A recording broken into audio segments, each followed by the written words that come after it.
These 5 barbecue secrets have improved my grilling and smoking game on a Kamado style grill more than anything I've done over the past 10 years, and I can't wait to share them with you. Hey, I'm James from Smokin' Dad Barbecue, and we have tried a lot this year. Some have worked, some have been epic fails, but despite all of that, we have stumbled our way into 5 barbecue secrets on a Kamado style grill that have made a bigger difference in the quality of the food that I'm able to turn out than anything I've done in the past decade. I'll even say combined. This has been a banner year. We have definitely leveled up our barbecue grilling and smoking game on a Kamado style grill, and I can't wait to share these secrets with you. So to help make it easy to navigate, I'm going to work our ways from 5 down to 1, but I'll also put chapters down below, so if you want to come back afterwards and make it really easy to find what was the third point, second point, etc., those will all be in the description. So without further ado, let's get started with number 5. So first up, I've touched on this before and I'll be doing more in a separate video, but this is all about the barbecue secrets, the secret ingredient. And this takes a wide, application in terms of how it's presented. It's everything from, Franklin's secret for brisket is taking his almost 200 briskets a day and slathering them with Wagyu beef tallow. Now, I don't know for a fact if he does or he doesn't do that. I think at the cost of 200 briskets a day, that is very unlikely. And instead, it's just simple technique executed perfectly that leads to these results versus a very expensive Wagyu beef tallow in a can. Now, I've gone through and ordered this for myself, just wanting to see, and I can't tell the difference from what came to about $40 delivered to my door, the Wagyu beef tallow versus just making it yourself. This is free. If you're going to throw away your brisket trimmings, you can render that down in a couple hours. You can add your own ingredients, whether you want something like garlic, rosemary, thyme, or to enhance that flavor, and you can do it with what you were otherwise going to throw away.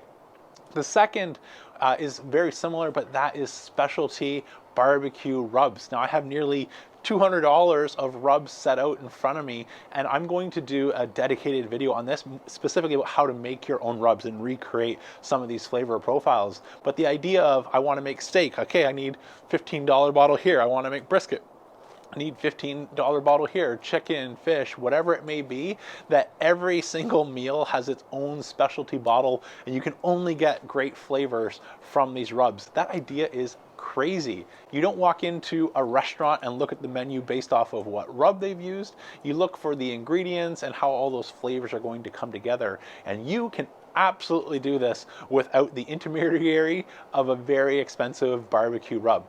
Now, I have them. I occasionally use them. You run out of time and don't have time to make your own rubs. But a little bit of planning and preparation, you can make some great rubs, especially since these all come at the cost of being able to do what one of my next secrets is going to be, which is the dry brine. Since their first ingredient, salt, I won't repeat the joke because the answer for all of these is salt. So without further ado, let's move into our 4th secret.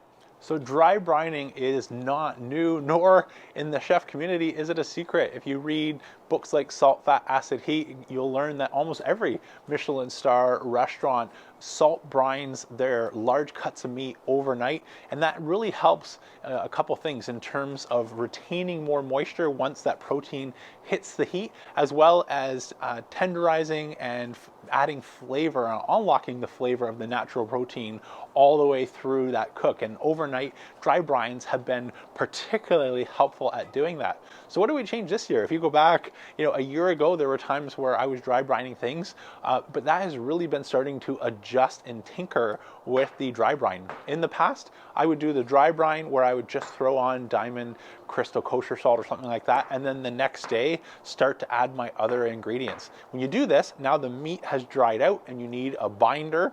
So again, extra products, whether that be something like duck fat spray or maybe a little oil or mustard or hot sauce. I do love the hot sauce, especially on beef. But I've learned in playing with this, you can do all of these steps up front at the time of dry brining. So I did an experiment with this where I did my complete sort of truff rub, hit it with salt and pepper rub, and this salt and pepper, I started to do no ordinary salt and pepper. I did this based off of a video I saw Chuds share where instead of salt being just salt and pepper being just pepper, he shared a secret in Texas that a couple restaurants do where they actually split that salt, something like Diamond Crystal Kosher salt, and maybe a little bit of Lowry's. And so I've been using the ratio of 50% pepper, 25% Diamond Crystal Kosher salt, and 25% Lowry's, but you can adjust and dial this up and down. And so making this my dry brine rub instead of just the salt has helped sort of unlock a new level of flavor, as well as just simplifying the process since I don't need to, do anything else the next day between taking it out of the fridge and getting it onto the grill. So that was a short and sweet one. Let's move into number 3. Okay, number 3 is all about chasing those urban myths. It's like the barbecue version of Loch Ness, which is that old folklore of, I've heard this is best, so therefore I'm going to do that. And I wish I didn't waste so many years of figuring out how to improve my grilling on a Kamado style grill versus just taking these kind of myths as the rules. One of them, for example, is put your fat cap towards the heat source. So if you're cooking on an offset, the heat is coming up above, you put your fat cap up. If you're cooking on a Kamado style grill, put your fat cap down. And when you do this on a Kamado style grill, the fat cap sort of just deteriorates, you slice it on the board, and it's just lost. It's not till you eat this side by side or in close proximity to one another, you realize you're missing out a world of flavor of a properly rendered fat cap. And you can absolutely do that on a Kamado Joe style grill. Another one I see all the time is the debate, and there's a lot of debate, low and slow versus hot and fast. And this, again, just doesn't take into account the style of grill that you have. If you are following word for word and you're listening to Aaron Franklin, and he's giving you some great advice on a 1,000-gallon offset smoker, and you have in your backyard, basically that's all you have in your backyard, but a 1,000-gallon offset smoker, by all means, don't listen to me for advice. Listen to the master, because you've got a similar style grill and you can expect similar style results. But if you try and apply sometimes what works great for Franklin's, it doesn't always match a kettle or a smaller offset even, or something like a Kamado Joe that I'm using regularly on the channel. And so this could include things like methods, 3-2-1 ribs, or low and slow ribs, or hot and fast. So I put all of these this past year head to head with one another. We did the ribs 3-2-1 versus hot and fast. Hot and fast were better. We've done pulled pork, low and slow versus hot and fast. Brisket, low and slow versus hot and fast. Again, hot and fast was much better. And so it's not until you can actually taste these side by side that you realize maybe this urban legend or myth is actually not providing me any valuable information, because it doesn't take into account the uniqueness of each cooker and how it works. And so all grills share these 3 heat sources, but they come in different levels of strengths. So I mentioned before, you've got conduction heat, which is your protein touching a hot surface. Like if you put your steak on a soapstone, that is conductive energy heat transfer. We've got convection airflow, which is the amount of air moving throughout the grill. And so a grill like a Kamado Joe, which is very energy efficient, moves less air. Whereas a grill like an offset, which is not insulated in double-walled ceramic, is going to let more heat escape, and it's relying on a lot of convection air. And then lastly, we've got our radiant heat, where these are very energy efficient. So any double insulated steel or ceramic style Kamado grill is going to have a lot more of this radiant heat properties. And so you can start to dial down and manipulate these, and I'll expand on that a bit more in a minute.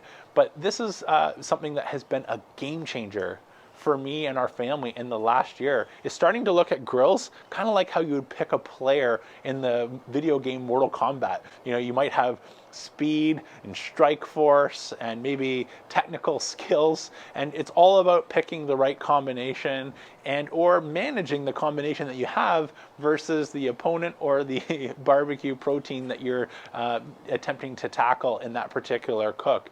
And so once we start to understand these little differences, we can give up on the folklore barbecue rules of pulled pork is always best low and slow, or ribs are always best 3-2-1. They're not. And actually start focusing on what makes our grill unique, what's it really good at, and maybe where does it need a little bit of help, and we can help amplify those attributes and put out the best quality product with whatever grill you have in your backyard. On to number 2. So this one's a little crazy and insanely simple, but I cannot stress how important it is and what a difference it will make in improving everything you do, from how you build your fires, to the types of smoking woods that you use, to how much smoking wood you add and when you add it, so on and so forth. And that is, eat your leftovers. And so this one took me a long time to learn. I often prioritize my charcoal based off of what's good for me. And when I'm lighting it, I don't like getting, hit with sparks at all. But what is good for me and lighting is not necessarily what my family enjoys. And it wasn't until my kids shared this analogy of what it's like visiting a grandma. So for example, I hope you still have a grandma in your family, but if you visit and they happen to be a lover of perfume, many of us have had the experience, you walk into grandma's house and you're just like smacked across the face with this really strong perfume smell. And unfortunately, in most cases, she's oblivious to it. This is a little bit like charcoal. And so if I'm out here, I'm pouring in the charcoal, I'm lighting the charcoal, it's putting off that smoke, I'm adding wood and smoking things. This really sort of dilutes my sensitivity to the perfume or smoke in this case. So when I eat that food, it is right on the money for smoke profile. But if you listen to your family or feedback, or at least if they're honest enough to tell you, it's often a little bit too strong on smoke, and maybe not even always that nice clean smoke that we're after. And the best way to find out if you're on point here, if you need to make any adjustments, is save some of your food, put it in the fridge, and then tackle that next day. After you've had a shower, your palate is clean. You can be the own judge of, is your smoke on point? If you're there, congratulations, you're ahead of me. But I have really evolved a lot of my smoking approach this year based off of what's better for friends and families versus what I enjoy. And that includes smoking sensitive things like turkey or prime rib or tenderloin, where I've gone from smoking wood to adding something like herb smoke bombs. These still put off an amazing aroma, and everybody who's tried it in the comments of these videos have just let me know they've been equally blown away. So I know I'm not out on left field on this one. To maybe adding subtle smoke. So if I want to smoke something that typically I wouldn't smoke, like a steak, you can get away with adding a couple smoking wood chips into your ash drawer. I've got a whole video on that. And this is good for either subtle smokes where you can add a few chips, or if you're doing a big smoke and it's a pulled pork or a brisket and it can stand up to that smoke, and you want to add smoke after the first hour or two, once that smoking wood that you've added at the beginning is all gone, this is a great way to supplement that and add more smoke. Let me know in the comments if you'd like to see even more on that in the year ahead of us. Is a whole bunch more we can share on this.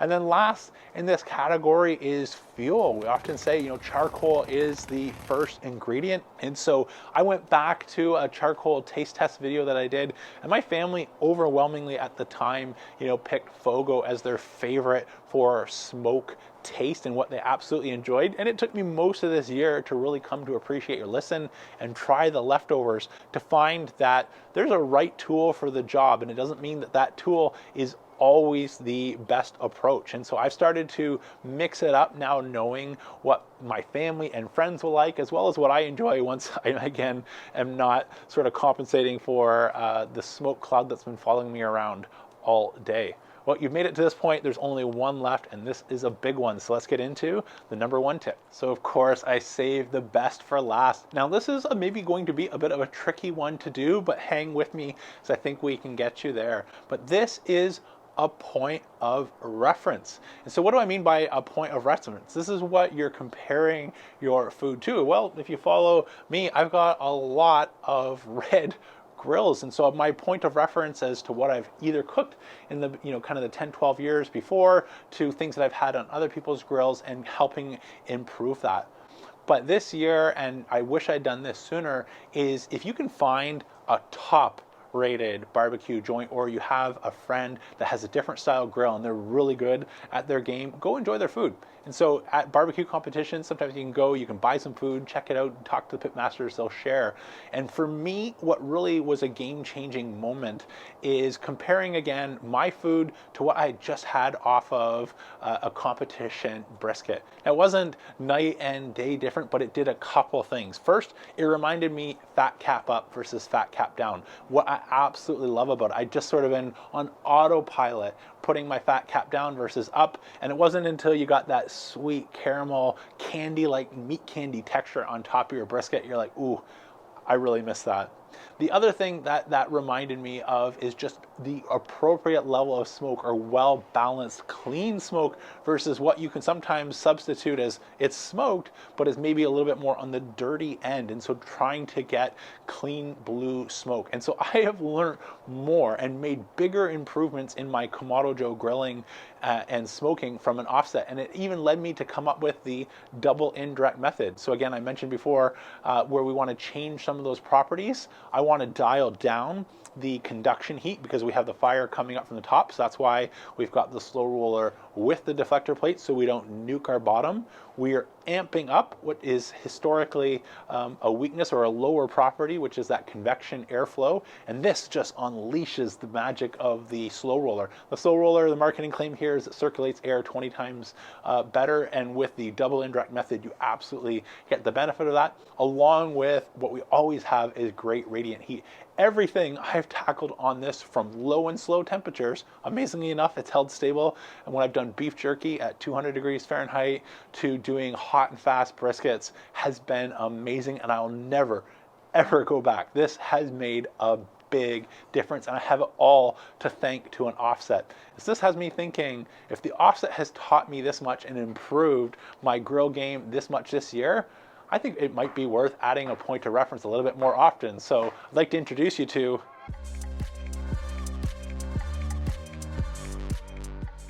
some more to come on that in the weeks and months to come. Now, answer your question, no, I'm not going anywhere or reorienting the kitchen.